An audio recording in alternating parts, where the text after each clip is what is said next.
గంటలకే అన్నం కర్రీ చేసేస్తారు మా అత్తమ్మలు మా అమ్మమ్మ. ఇక పెట్టుకొని తినడమే. ఇంకా మా అమ్మమ్మ అయితే మేడం 4-5 సార్లు తింటుంది 4-5 సార్లు తింటుంది అని చెప్పేదాన్ని. అంటే అది ప్రోటీన్ ఫుడ్ కాదు కదా, అంత ఫైబర్ ఉంటుంది కదా. బాగా వెయిట్ అయిపోయా అనమాట. వెయిట్ అంటే నేను ఆల్మోస్ట్ నా సి సెక్షన్ టైంకి 80 కేజెస్ పైననే ఉన్నానమాట. ఎందుకంటే రైస్ తినడం వల్ల నాకు రైసే ఎక్కువ ఉందనమాట.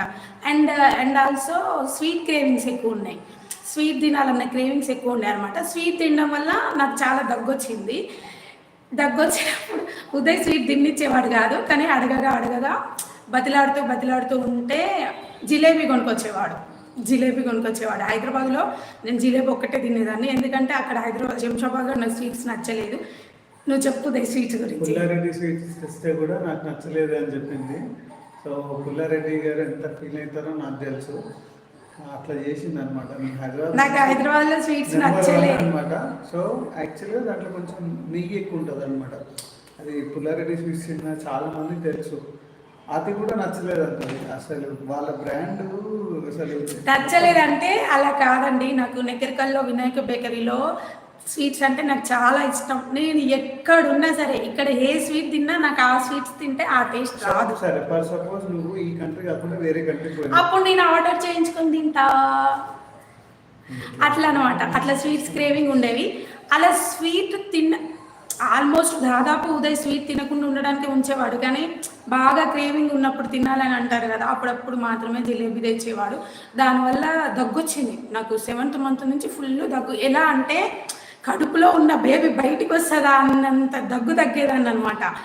ఏమో మా అమ్మమ్మ అయితే ఊరికి భయపడేది, ఏమవుతుంది అసలు డెలివరీ టైంకి ఎట్లుంటుంది అనేసి మా అమ్మమ్మ చాలా భయపడేది. కానీ ఓకే, ఇంకా తప్పలేదు, నాకు క్రేవింగ్స్ ఉన్నాయి కాబట్టి నేను తిన్నాను అనమాట. ఇంకా నెక్స్ట్ ఏం చెప్పాలి, చెప్పు ఉదయ్, నాకు గుర్తొస్తలేదు ఇంకేం చెప్పాలి. 7th మంత్లో ఉన్నప్పుడు ఒక పాత ఇంట్లో ఉన్నామన్నమాట. ఆ ఇంట్లో కరెంట్ లేదు. కరెంట్ లేకపోయేసరికి బాత్రూంలో కరెంట్ పెట్టిమంటే ఓనర్ అన్నది రేపు పెట్టిస్తాను అన్నది అనమాట. సర్లే అని చెప్పేసి వాష్రూమ్కి పోయినప్పుడు కనపడక కింద పడిపోయాను అనమాట. 7th మంత్లో ఉన్నప్పుడు కింద పడిపోయాను. అప్పుడు పడిపోయానా, మళ్ళీ ఎప్పుడు పడిపోయాను.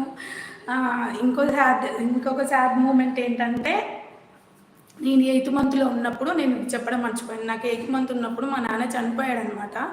అంటే నేను ఇంట్లోనే ఉన్నా, అప్పుడు మా ఇంట్లోనే ఉన్నా. మా నాన్న చనిపోయినాడు 8th మంత్లో ఉన్నప్పుడు. డాడీ చూడలేదు. అప్పుడు నాన్న చనిపోయింది, అందరం బాధలో ఉన్నాం. కానీ చెకప్ కోసం మళ్ళీ హాస్పిటల్కి వెళ్ళాలి కదా. అలా వెళ్తున్నప్పుడు ఉదయ్ బండి మీద తీసుకుపోయి నన్ను దండంపల్లి అనే విలేజ్ దగ్గర పడేశాడు. కానీ నాకేం అవ్వలేదు, దేవుడి దయ వల్ల నాకేం అవ్వలేదు. ఏమైనా అయ్యుంటే ఈరోజు నేను ఇక్కడ ఉండేదాన్ని కాదు. నాకేం అవ్వలేదు, నా హెల్త్ బాగానే ఉంది. అప్పుడు ఒకసారి పడేశాడా. మళ్ళీ ఆది పుట్టిన 1 మంత్కి, సి సెక్షన్ అయిన 1 మంత్కి అది ఎమ్మెల్సీ ఓట్లు ఉన్నాయని చెప్పేసి నల్గొండలో ఓటేద్దామని పోయినాము. ఆ రోజే కట్టంగూరులో ఓటేద్దామని పోయినాము.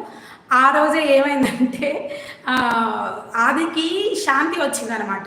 నాన్న అంటే ఉదయ్ పేరు మీద శాంతి వచ్చిందనమాట. అంటే ఉదయ్కి కొంచెం కీడు ఉన్నట్టుగా శాంతి వచ్చింది. ఆ రోజు శాంతి పెట్టించడానికి ఏర్పాట్లు అన్నీ చేసినాం. యాక్చువల్గా అయితే శాంతి పెట్టించడానికి అవన్నీ చేయకూడదు, ఎందుకంటే నాన్న చనిపోయి అప్పటికి 1 మంతే అవుతుంది. కానీ మాకు వేరే ఆప్షన్ లేదు కదా, అంటే ఎవరు చేసేవాళ్ళు లేరు కదా.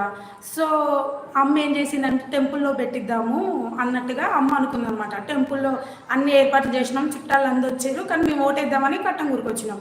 అక్కడ ఏం చేశారంటే రోడ్డు చెక్కారనమాట. నేనేమో వెయిట్ 80 కేజీస్ ప్లస్ ఉన్నాను కదా. సో బండి స్కిడ్ అయ్యి మళ్ళీ కింద పడ్డాం. కొంచెం అయితే డివైడర్కి తగిలేది. అసలు ఆ రోజు అలా జరిగిందా. అలా 2 times నేను క్యారీగా ఉన్నప్పుడు, మళ్ళీ ఆపరేషన్ అయినాక అలా 2 times పడ్డానమాట. అప్పటి నుంచి ఉదయ్ బైక్ ఎక్కడానికి కొంచెం భయపడేదాన్ని. ఇప్పుడు ఓకే, ఉదయ్ డ్రైవింగ్ చాలా బాగా చేస్తున్నాడు, మమ్మల్ని పడేయడం లేదు, హ్యాపీ. ఇప్పుడైతే హ్యాపీ అనమాట. ఇంకోటి ఏంటి, హాస్పిటల్ గురించి చెప్పాలి. హాస్పిటల్ గురించి ఏం చెప్పాలంటే, ఓకే, యాక్చువల్గా మేము ఏమనుకున్నామంటే నార్మల్గా చేయడానికి ట్రై చేసాం. మరి ఎట్లా, మరి ఇప్పుడు అదంతా